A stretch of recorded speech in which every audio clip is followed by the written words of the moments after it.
everyone, welcome back to another episode of WebTech tutorial. In today's video, I'm going to show you how to fix TikTok audio delay problem. Keep watching the video till the end without skipping, and don't forget to subscribe to our channel by hitting the subscribe button. Press the bell icon so that you'll never miss another update from us.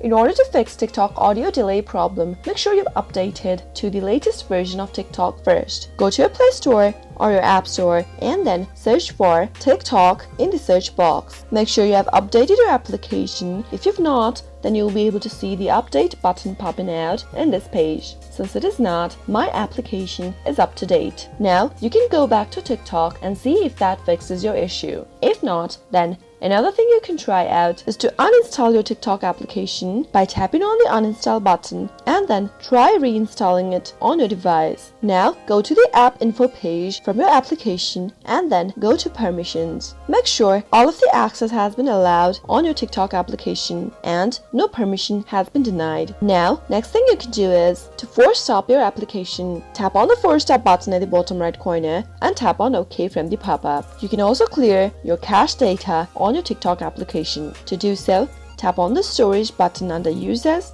and tap on clear cache at the bottom right corner and then tap on clear data at the bottom left. Now from the pop-up, select OK. After you make this change, go back to your TikTok application and sign into your account and see if that fixes your issue. Those were some of the fixes you could try whenever you're having an audio delay problem on TikTok. I hope the tutorial was helpful to you. If it was in any way, go ahead and give it a thumbs up. Feel free to comment down below in the comment box if you have a question or a feedback for us. I'll soon be back with more tutorial episodes. Goodbye till then.